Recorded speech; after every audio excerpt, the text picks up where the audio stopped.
Somewhere deep in the wasteland, there is a watchmaker, a legend, if you will, who resides in the Southwest Territory.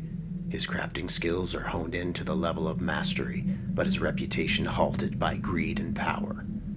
In a flash of genius, he constructed 2 timepieces that are so coveted that traders are willing to spend endless caps for a taste of his glory.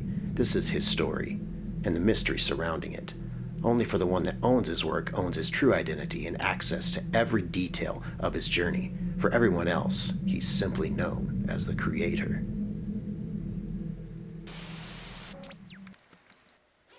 Like a rejected lineup of Fallout 3 perks, we have a rejected idea. Or do we? Is Bethesda and ZeniMax taking on the practices of Ford Motor Company here? Why is my spider sense tingling? I'm here to pay homage to the OG Tranquility Lane watch creator, the prognosticator of prognosticators, the immovable mover, and the one who has breathed life into a pair of otherwise unremarkable watches that deserves our respect and reverence as Fallout fans.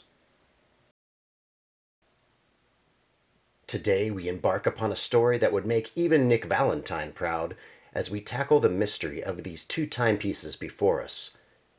Many of you are probably wondering where and how these came to be, am I right? Are they promos, or perhaps are they official Bethesda merchandise?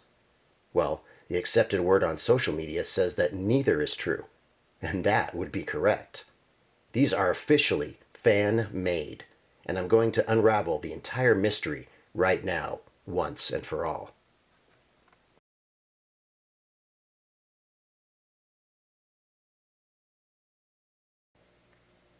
Since fans oftentimes hold the most love for their particular interests, sometimes we get the most cared for and content-specific pieces from their admiration. The creator relayed this information to me, and I quote, "The Mickey Mouse style watch idea was pulled straight from the Tranquility Lane dream sequence. Having the Vault Boy change into a 50s style watch was clever, and I really wanted one, but they did not exist at the time." And what time were we speaking of? Well, that would be between 2008 and 2009, when the watches were first made. A full 5 years plus before the official Tranquility Lane watch that was produced in 2014 with a limited run of 500 pieces. Strange things are afoot at Bethesda Studios.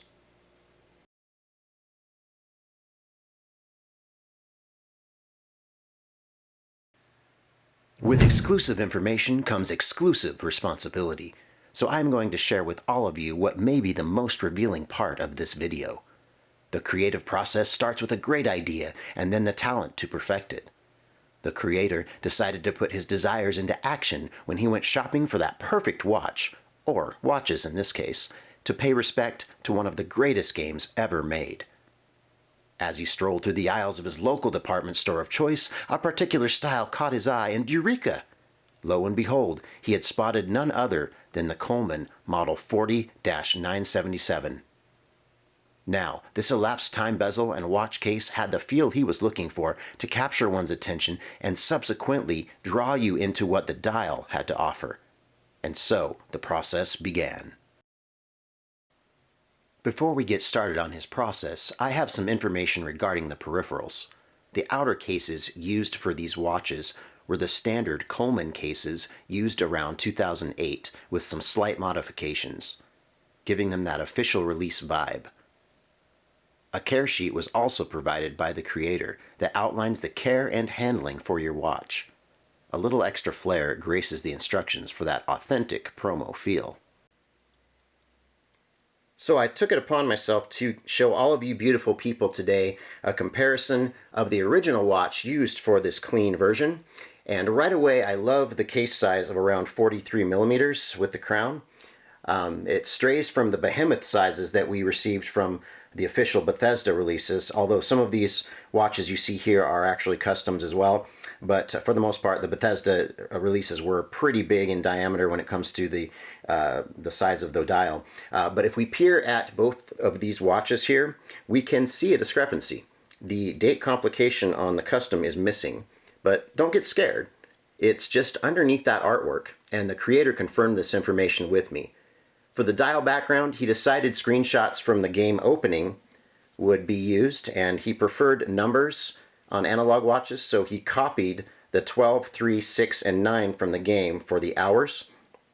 A JPEG here and a little Photoshop later, he had his design.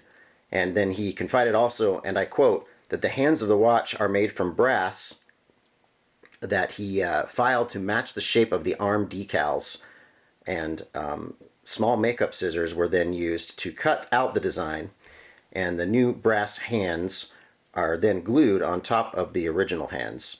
The trick is to use a donor watch that has a good amount of space between the hour and the minutes hand. He went on to state, with the added thickness of the brass and decal, the hands will jam up if they are too close together in height. The Coleman watch here was the best because there's a nice gap between the hands. The seconds hand can then also be bent up slightly to clear the minutes hand, as long as it doesn't rub on the crystal.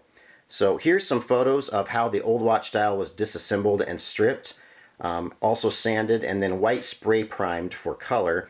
The picture of the white spray priming he did not have to give me, but I do have the other shots here. But it's the reason he spray primed it was for enhancement color under the water slide decal that he used. So here's some more shots and we'll move on to the next part.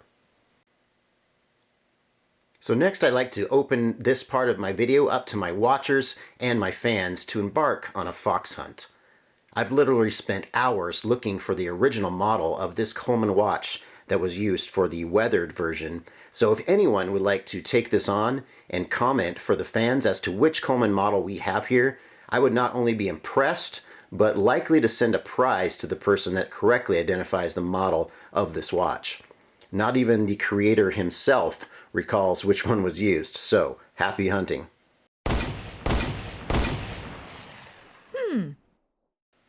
I'll start with the best comparison image I have as to which official watch was used for this incredible creation. It's not the best clue, but it's a start for the hunt. And now I will address the production of this fabulous looking timepiece. Since I am short on production photos, I will give you multiple shots of the finished product to show its detail. Again, a direct quote from the creator tells us, "The numberless design had the aging drawn on the original artwork. I also drew in some aging to the dial. When I glued those rectangles back on, I intentionally left a couple off to make it look like they had corroded away. Regarding the case, I used 400 grit sandpaper to help it look like the high points got rubbed away over time. With the watch band, I used some sandpaper to scuff up a couple areas and then added a little rust color paint to help tie it in with the watch design. I kept it simple, and I didn't try to make it look hyper-realistic." A quick and an unnerving disassembling of the back covers show that both watches have Japanese quartz movements, which were the originals in the Coleman watches. I was a little hesitant to take the back covers off, but I felt it necessary to give you a detailed look at what most people never see.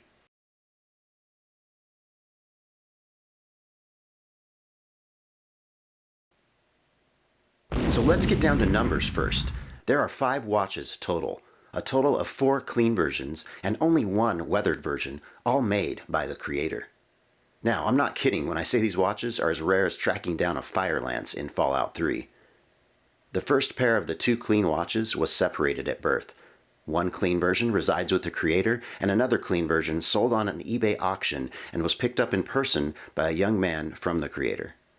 The one seen here, technically the third, was the catalyst that got ZeniMax's attention after widespread interest in them and thus provoked the cease and desist warnings that were sent out to the creator.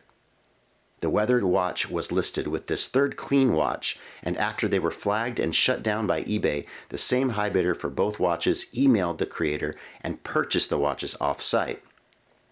eBay times were different back then and likened to the Wild West by the creator. Since then, they have been passed through the hands of multiple owners. The ones I tracked down were from Vault Dwellers Collectibles on eBay, and now I myself own them. For the 4th clean version, the 5th and final watch in existence, the creator had the decency to send it directly to ZeniMax, a sister company to Bethesda, only to never receive a response back from them. So it was either destroyed, worn on the wrist of a lucky art director, Or, let's face it, possibly used as the official inspiration for the Tranquility Lane watch. This, of course, is speculation, but I ask all of you, my viewers, what you think really transpired. Everyone, thanks so much for tuning in. I would like to extend an invitation to all my subscribers to send in your Fallout Room photos or Fallout Collection photos to my personal Gmail address at g1toys2014. In my next series of videos, I will critique your love of Fallout. Let's have some fun and see what's out there.